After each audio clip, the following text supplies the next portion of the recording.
तुम मुझे देख लो भाई, मेरे पास कुछ क्या है, कमंडल भी देख लेना खोल के,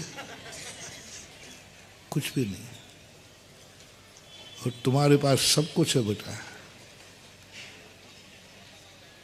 और मैं कल से चल रहा हूँ और कंक्रीट रास्तों पे चल रहा हूँ। इतने रास्ते पे नंगे पैर तुम्हें चला दिया जाए, महेंद्रपुर वालों, सालू बाबू कहाँ गए, सालू गए, हमें चला दिया रास्ते पे। अब इसको एक बार साड़ोरा से नंगे पैर 4 घंटे में महेंद्रपुर आना है। रास्ते में कहीं एम्बुलेंस नहीं पहुंचाना पड़े, एम्बुलेंस पहुंचाना पड़ेगी भाई, नहीं चल सकता, लेकिन कोई है शक्ति जो चलाती है। और वह जो आनंद का झरना फूटता है, जो मात राम जैसी महान आत्माओं के अंदर प्रकट होता है, उनको पता नहीं क्या जंगल में मिल रहा था, क्या उन कष्टों में मिल रहा है, क्या उन दुखों में मिल रहा है, कंकड़ पैर में चुभ रहा है, शरीर में कष्ट हो रहा है, लेकिन आत्मा में आनंद का झरना फूट रहा है। और यह स्थिति जब बन जाती है, ये खोज मात हमारे भारत में है, दुनिया में ये सब कुछ नहीं मिलेगा, दुनिया में ये सब देखने में नहीं मिलेगा, वहां भौतिकता के अलावा कुछ नहीं है।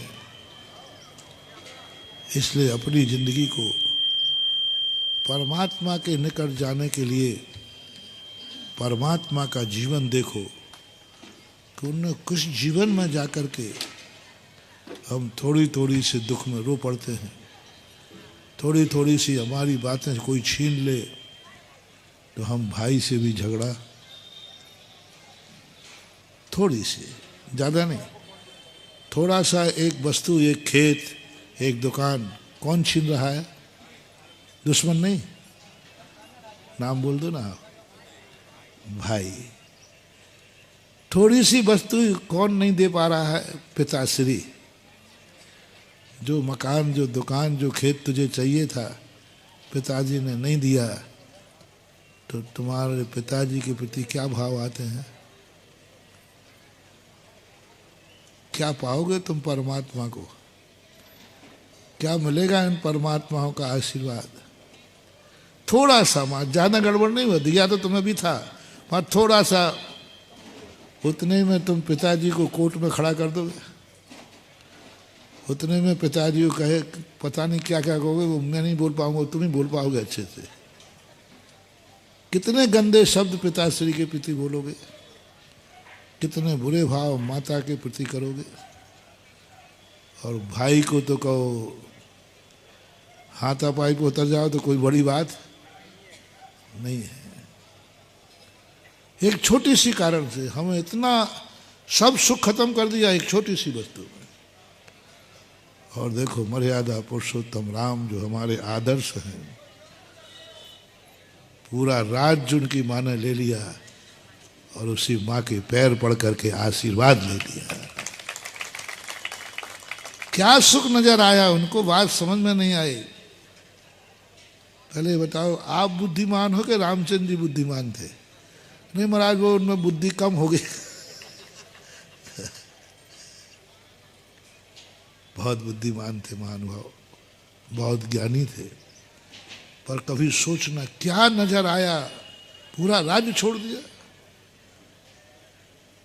थोड़ा सा भी अधिकार की बात, थोड़ी सी भी शिकन नहीं आई, और कह कहीं के पैर पड़ने पहुंच गए, आशीर्वाद ले लिया। और अवभाग्य मन, जिंदगी में कितने कष्ट आए,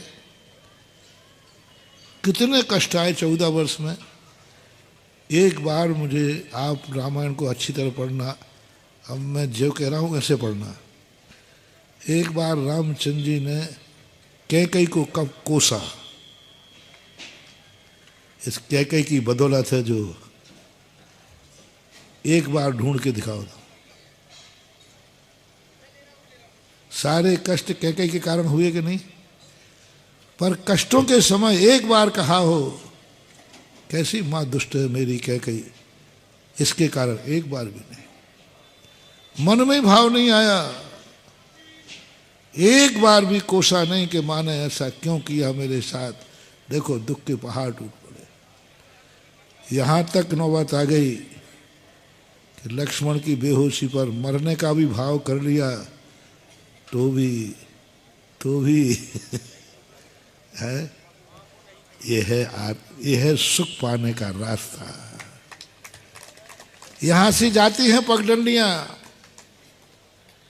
यहां से जिन रास्तों से हमारे महापुरुष गए उन पगडंडियों को करो, तुम्हारा सब कुछ छीन लिया और उसी को पैर पड़ने पहुंच गए। ये है पगडंडी उस परम सुख की, परम धाम की, परम ज्ञान की, परमानंद की। और ये आनंद की अनुभूति दुख में, विपरीतताओं में हमारा वह आनंद ऐसा फूटे।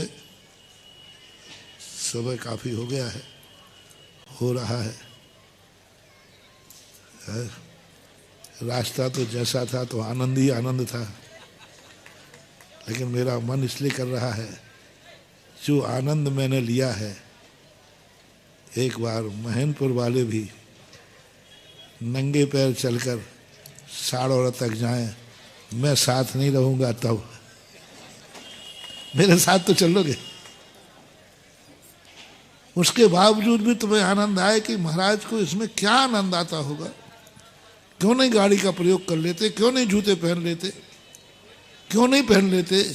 ये प्रश्न जब तुम्हारी आत्मा में उठेगा तो तुम्हारी आत्मा खुद जवाब देगी। अन्यथा